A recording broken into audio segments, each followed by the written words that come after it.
Il y a à peine 3 mois, je ne savais quasiment pas nager. Pour être honnête, j'ai même eu 0 sur 20 au bac de natation. Est-ce que c'est bon pour toi? Je pense vraiment qu'on peut pas faire pire. Pourtant, ce matin, j'ai fini 2e de ma catégorie dans mon tout premier triathlon. Alors aussi fou que ça puisse paraître, malgré mon rythme d'alternant, je vais t'expliquer le comment et le pourquoi est-ce que j'en suis arrivé jusqu'ici. Bienvenue dans l'incroyable histoire de mon tout premier triathlon. Revenons depuis le début. Tout a commencé quand j'étais en terminale, j'étais parti en vacances avec ma famille à Lanzarote. Lanzarote, c'est une petite île et on ne savait pas, mais pendant ces quelques jours où on a pu visiter l'île, c'était comme par hasard en même temps que l'Ironman de Lanzarote. Alors pour ceux qui ne savent pas ce que c'est un Ironman, c'est 3,8 km de natation enchaîné avec 180 km de vélo, enchaîné avec 42 km de course à pied.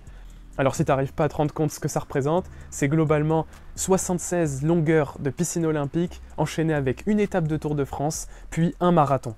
C'est vraiment l'épreuve d'endurance la plus difficile que je connaisse, c'est complètement masochiste de faire ça, mais j'étais émerveillé quand je les ai vus passer. Là, à 1 mètre de moi, tous les cyclistes qui passaient à fond la caisse en plein milieu de leur Ironman, je me suis dit « Mais pourquoi est-ce que moi je pourrais pas faire ça aussi ? Est-ce que moi, un jour, si je fais les efforts, je pourrais pas devenir moi aussi un Ironman ?» Alors oui, je sais que si je n'en fais pas mon métier, je gagnerai pas l'Ironman en 8h19 comme a pu le faire le gars à Lanzarote, mais mon objectif déjà serait de le finir. Alors, ce jour-là, je me suis fait une promesse. Je me suis dit, avant de mourir, si la vie me le permet, je ferai tout pour devenir un Ironman. Et même si j'avais cette motivation débordante, il restait malheureusement un gros problème, c'est que je ne sais pas nager correctement. En fait, pour être précis, je coule depuis toujours. J'ai un énorme problème de flottaison avec mes jambes, elles sont tout le temps en train de couler pendant que je nage. Alors si t'es pas familier avec la natation, peut-être que tu comprends pas de quoi je parle, mais si tu as déjà essayé de te mettre sur le dos en position de l'étoile, normalement tu as dû te rendre compte que tu flottes. Car tout être humain est capable de flotter en se mettant en étoile. Et bien sache que le seul gars au collège qui n'a pas réussi à tenir plus de 10 secondes en étant en étoile, c'était moi. J'ai coulé, totalement, mes jambes m'ont emporté vers le fond, ce qui fait que je me suis redressé à la verticale, et je me suis étouffé comme ça. T'as vu le chat passer là? Mais je pouvais pas rester comme ça sans rien faire dès le collège, parce que si je voulais continuer à participer aux sorties scolaires et même tout simplement au cycle de natation proposé par l'école, il fallait absolument que je sache nager. Alors la décision la plus simple, ça a été de m'inscrire en club. J'ai fait 3 ans et demi de natation en club, mais aussi fou que ça puisse paraître, je peux résumer ça en une phrase, le résultat, ça a été de ne pas être ridicule. C'est tout. Je n'ai eu aucun niveau en natation. Tout ce que j'ai gagné de ces 3 ans et demi, c'est de savoir nager à peu près correctement pour survivre sur 50 mètres et ne pas me ridiculiser. Donc forcément, quand j'ai vu ces incroyables triathlètes passer à Lanzarote, je savais bien qu'il y aurait un problème majeur pour moi, ce serait la natation. Alors j'ai eu un déclic. Je me suis dit, si je veux un jour devenir Ironman, il faut peut-être que je commence à m'entraîner sérieusement à la natation. Qu'est-ce que j'ai fait? J'étais en terminale au lycée. La meilleure des options, ça a été pour moi de choisir l'épreuve de natation pour le bac du lycée. Et lorsque j'ai raconté ça à mes potes, sur le moment, ils m'ont pris pour un fou. Ils m'ont dit « Mais rends-toi à l'évidence, tu nages extrêmement mal, tu coules, alors pourquoi est-ce que tu prends l'épreuve de natation pour le bac, alors que ça compte pour ton avenir ?» Alors heureusement que j'étais plutôt en sécurité sur les autres matières, moi je n'avais qu'un seul objectif, c'était d'être un Ironman. Alors j'ai décidé quand même de prendre la natation et de voir est-ce que ça allait m'apporter quelque chose. Alors pendant tout le cycle de natation du lycée, j'ai été extrêmement rigoureux. Toute l'année de terminale, j'ai travaillé super dur à toutes les séances proposées par l'école, donc c'était à peu près une séance par semaine de natation. Je m'entraînais dur, mais ça ne suffisait pas, on va pas se mentir. J'étais sûrement le gars qui se l'a donné le plus, je rajoutais des exos supplémentaires par rapport à ce que proposait le prof, mais ça n'a pas suffi. La vérité, c'est que le jour du bac, quand je me suis retrouvé face à l'épreuve de natation, je n'étais clairement pas au niveau. L'épreuve est pourtant super simple, il suffit de nager 50 mètres sans s'arrêter, et on est noté sur le chrono qu'on fait, et sur le nombre de coups de bras qu'on a besoin de faire pour faire nos 50 mètres. Alors dit comme ça a l'air facile, mais même si je me suis arraché pendant tout le cycle de natation, je n'avais pas pu rattraper tout mon niveau, parce que je partais de vraiment trop loin. Résultat, j'ai fait plus de 50 secondes à faire mon 50 mètres, donc j'étais hors barème, je n'étais même pas dans le barème possible, c'est-à-dire que c'était 0 pointé, et pareil pour le nombre de coups de bras, j'en ai mis plus de 45, donc j'étais aussi hors du barème. C'était fini pour moi, 0 sur 20 au bac de natation. Alors même si sur le moment j'étais assez fier de moi et d'avoir tout donné pendant tout le cycle, ce qui s'est passé c'est qu'à la fin j'étais surtout découragé. Tout ce travail, pendant des mois, j'ai même fait des séances en parallèle de mon côté à la piscine municipale pour être prêt pour l'épreuve du bac, tout ça pour avoir 0. Ce jour-là, je me suis créé un blocage mental pour le reste de ma vie. Littéralement, je ne me sentais plus du tout légitime d'aller nager ou tout simplement de dire que je suis capable. Dans mon esprit, un blocage s'est créé, je ne suis plus un nageur. Je suis un imposteur. Mais je te rappelle que je m'étais fait une promesse, il fallait absolument que je devienne Ironman un jour. Alors la seconde solution que j'ai trouvée, ça a été de repousser à plus tard. On est d'accord que c'est pas une solution qui marche bien. Forcément, j'ai procrastiné pendant 2 ans, où je me suis dit, bon, l'Ironman, je le ferai un jour quand j'aurai vraiment la motivation de me mettre à la natation. Et on sait très bien que c'est le genre de motivation qui n'arrive jamais, surtout quand on déteste nager comme moi. Quand toute sa vie on s'est battu avec l'eau, que ce soit pour nager en club, pour nager à l'école, ou tout simplement pour essayer de ne pas faire couler ses jambes, forcément on ne s'y remet jamais à la natation. Alors, vu que j'ai vu que cette solution ne marchait pas, je me suis proposé une troisième solution pendant mon alternance. Ça a été de m'inscrire à la natation juste sur une séance. Juste pour voir, est-ce que ça va pas me remotiver? Mais il y a quand même 2 gros problèmes face à cette solution. Pourquoi? Parce que je suis alternant maintenant. Ça fait 2 ans que j'ai été embauché en tant qu'alternant, et tu le sais aussi bien que moi si tu es alternant, on n'a pas le temps. On a un emploi du temps qui est complètement blindé, et c'est donc super difficile de se rajouter des séances supplémentaires. En tout cas, c'est ce que je croyais. Donc je me suis imposé une nouvelle séance de natation dans la semaine. Résultat, j'en ai fait 2, et après je me suis découragé, j'ai arrêté. Pourquoi? Tout simplement parce que je n'arrivais pas à suivre avec mon emploi du temps, parce que je gérais mal mon temps, et tout simplement parce que je détestais nager. Je n'avais pas réglé le problème à la source, je m'étais juste créé une raison supplémentaire d'arrêter. Mais tu sais très bien que si je suis là face à toi aujourd'hui, c'est parce que ça ne s'est pas terminé comme ça. Revenons en arrière il y a 3 mois. Quand mon père est venu dans ma chambre et m'a dit « Est-ce que tu savais qu'il existait des formats en dessous de l'Ironman ?» Là je l'ai regardé, je me suis dit « Mais qu'est-ce que tu racontes ?» Il me dit « Oui, je te promets, il existe d'autres formats de triathlon plus courts et beaucoup plus abordables. » Alors moi je l'ai regardé, je me suis dit « Oui, mais ça change pas le fond du problème. » Le fond du problème, c'est que je peux pas nager plus de 50 mètres d'affilée sans être à bout de souffle, sans être cuit. Et là, il m'a dit, non mais, je crois que tu te rends pas compte. Il existe des triathlons allant de XS jusqu'à XL, XL correspondant à l'Ironman. Ça veut dire qu'entre le tout premier et le tout dernier, il existe plein d'autres épreuves allant crescendo. Et c'est là qu'il me dit, je viens de voir sur internet qu'il existe un triathlon XS, donc le plus petit format, qui est disponible dans 3 mois à Mimizan, c'est-à-dire dans le sud-ouest de la France, dans les Landes, et c'est un format qui est abordable. Abordable, c'est-à-dire qu'il suffit de faire 400 mètres de nage, 10 km de vélo et 2,5 km de course à pied. Et là, je me suis dit, attends, je peux nager 50 mètres sans m'arrêter. J'ai 3 mois devant moi, est-ce que tu penses vraiment que je peux nager 400 mètres d'affilée en m'entraînant correctement? Bah en vrai, oui. En vrai, c'est possible. Alors j'ai pas réfléchi plus longtemps que ça, sachant que mon objectif, je me l'étais promis, je dois être Ironman un jour, il n'y aurait pas de meilleure opportunité à saisir. J'ai foncé, je me suis inscrit immédiatement à ce triathlon, et juste après ça, je me suis regardé dans le miroir, je me suis dit, mais attends, mais tu es fou? Est-ce que tu te rends compte là que tu viens de t'inscrire impulsivement parce que ton père t'a montré une solution, alors que tu sais même pas nager 400 mètres? Et qu'il te reste que 3 mois pour le faire, alors que tu nages jamais? Mais cette petite voix dans ma tête me disait, c'est possible. Et franchement, si j'ai un conseil à te donner, des fois écoute cette petite voix dans ta tête parce qu'elle peut te faire des choses incroyables qui te gardent des souvenirs à vie. Bref, pourquoi est-ce que ça a été la meilleure décision de ma vie? Déjà, parce que j'ai divisé un très grand objectif trop ambitieux en un petit sous-objectif vraiment atteignable. C'est ce qu'on appelle la loi de Kotter, qui consiste à diviser pour pouvoir commencer dès maintenant à agir, vers un objectif qui est quasiment atteignable dès maintenant. La deuxième raison, c'est parce qu'il y avait une deadline.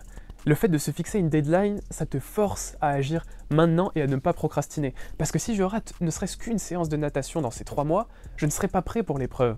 C'est pas possible, je pars de beaucoup trop loin, je ne peux pas nager plus de 50 mètres, je dois en faire 400. Alors si je rate une séance de natation, c'est mort.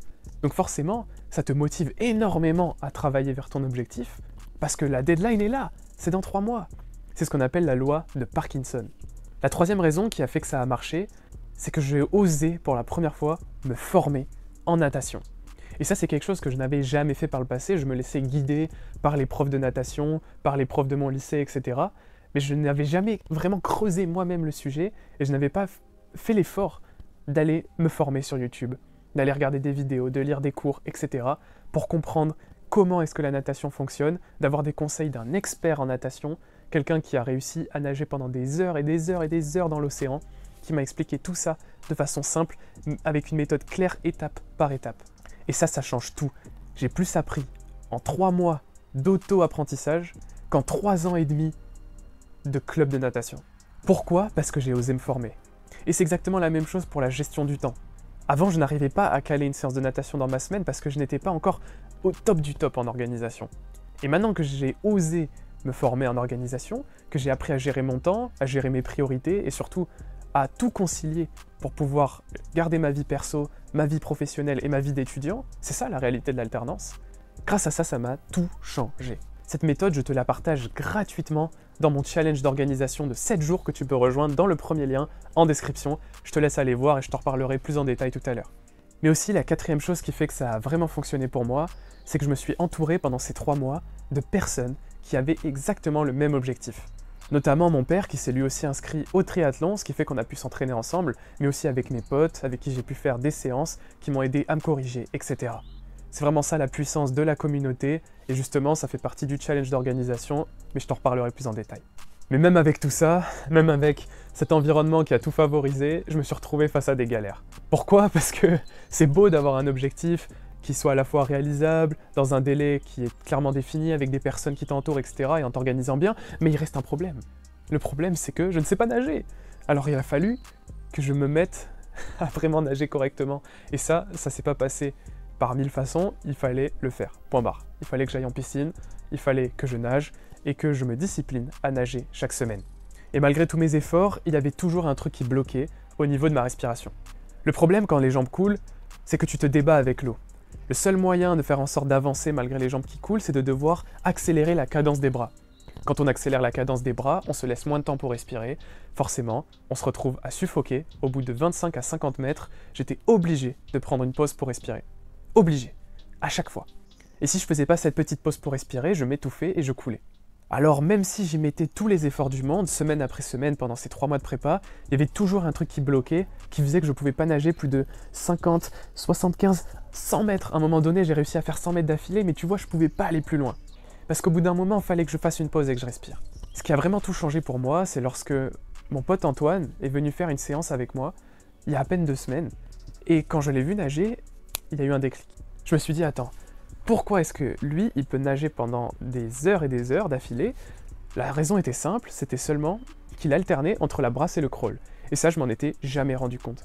J'avais une stratégie 100% concentrée sur le crawl parce que c'est ce qu'on m'a toujours appris en natation, quand je faisais en club, quand je faisais au lycée, c'était du crawl uniquement, alors qu'en combinant ça avec la brasse, ça me permettait de me reposer tous les 50 mètres, du coup de pouvoir reprendre ma respiration et de repartir en crawl en étant tout frais.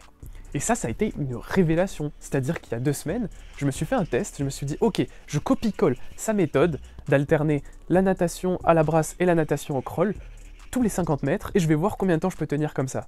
Résultat, j'ai nagé pendant 20 minutes d'affilée, j'ai fait plus de 500 mètres. C'est-à-dire que, rends-toi compte, j'ai propulsé mon meilleur score de 100 mètres à 500 mètres du jour au lendemain pour un simple déblocage.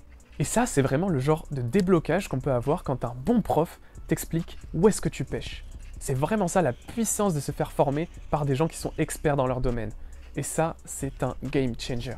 Mais franchement, si on met ces galères de côté et qu'on regarde ce que j'ai accompli pendant ces 3 mois, je suis extrêmement fier de moi. C'est-à-dire que même si je n'avais pas participé à l'épreuve ce matin, il y a quand même eu une progression assez folle entre ce moment, il y a 3 mois où je ne pouvais nager que 50 mètres d'affilée, et aujourd'hui, où je peux nager 500 mètres, et même peut-être plus. Et ça, je te le dis pour mon cas personnel, mais pense à n'importe quel objectif, et tout ce que tu peux atteindre en 3 mois. 3 mois, c'est seulement 90 jours, c'est seulement 12 semaines d'efforts. Est-ce que tu te rends compte du peu que c'est, mais de tout ce que tu peux accomplir comme ça? J'ai multiplié par 10 mon temps de natation.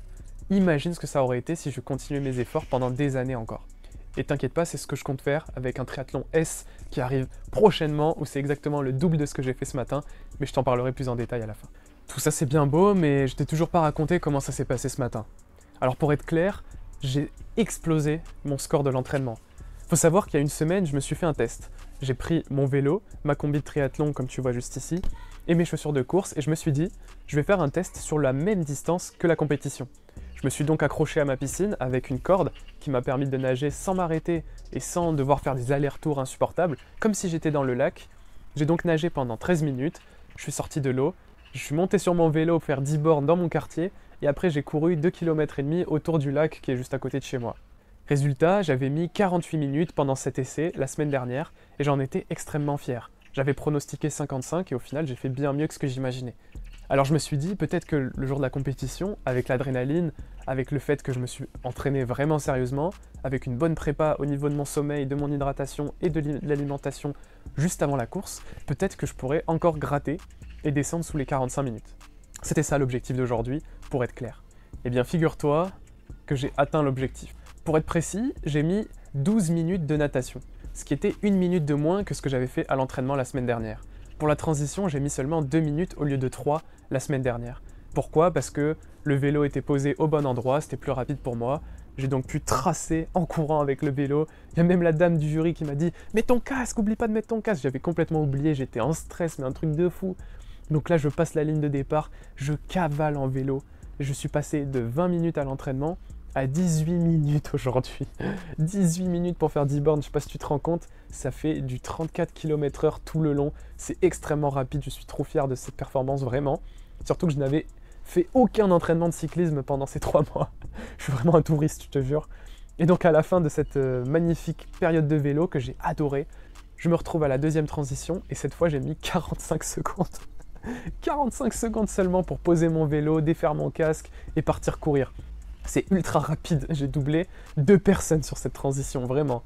Et après, sur la course à pied, j'ai mis seulement 9 minutes et des brouettes ou quelque chose comme ça, ce qui fait un rythme de 3,50 le kilo. Je suis hyper content, c'est même mieux qu'à l'entraînement aussi. Donc finalement, j'ai tout fait mieux qu'à l'entraînement. J'ai doublé au total 70 personnes, quelque chose comme ça. Ce qui fait qu'à l'arrivée, j'ai mis seulement 42 minutes et 40 secondes.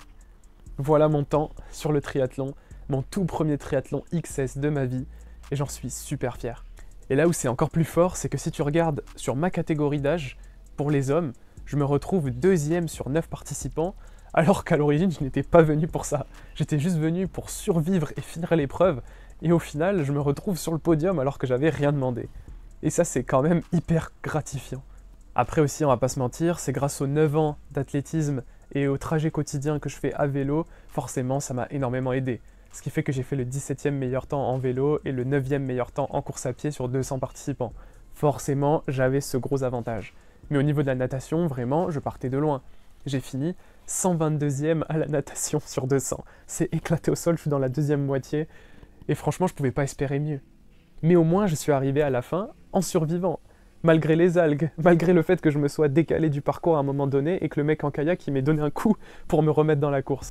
Mais même avec toutes ces péripéties, j'ai réussi à terminer la partie natation vivant et ça c'était le plus gros défi. La suite, je savais que ça allait être que du plaisir. Alors très concrètement, aujourd'hui, qu'est-ce que j'ai en tête? À part énormément de fierté, mais j'ai surtout la montagne suivante à accomplir. Parce que comme on dit, une fois que tu as atteint le sommet de la montagne, cherche-en une plus haute. Et pour moi, le chemin est tout tracé. Je me suis promis, il y a 3 ans, de devenir Ironman. Ça veut dire que je vais devoir nager 800 mètres de nage, donc le double, faire 20 km de vélo et donc courir 5 km de course à pied. C'est juste le double tout simplement. Et plus les formats montent, S, M, L, jusqu'à XL, c'est-à-dire l'Ironman, et plus tu doubles les distances. Et forcément, quand je raconte ça à mes potes alternants, la plupart ont les yeux qui s'écarquillent. Ils me demandent « Mais comment est-ce que tu fais pour réussir à concilier l'entreprise, l'école, ta vie perso, c'est-à-dire les amis, la famille, etc., le business de formateur, coach en organisation, etc., plus la natation, la course à pied, le vélo et le street workout aussi. Tout ça en compétition. » Et bien la réponse, elle est simple. La réponse, elle se passe dans le premier lien en description et c'est gratuit mon gars. C'est le challenge d'organisation de 7 jours. Comment est-ce que ça se passe le challenge très concrètement? En gros, pendant 7 jours, tu vas recevoir chaque jour une vidéo de 5 minutes qui te développe une stratégie que j'utilise dans mon quotidien qui me permet d'être hyper organisé. Et ça, tu y as accès complètement gratuitement pour 0 €. Je te l'offre en cliquant dans le premier lien en description. On se retrouve là-bas. Vas-y, on se retrouve là-bas, je viens de te dire. C'est gratuit. Gratuit. C'est gratuit, ça veut dire que tu peux, genre, clique sur le lien, quoi. Je sais pas ce que t'attends, là. Pour 0 €. Tu vas changer ta vie grâce à mon challenge d'organisation de 7 jours. Si t'es alternant, ça va tout changer pour toi. Vas-y. Bon, je sais pas ce que t'attends, là.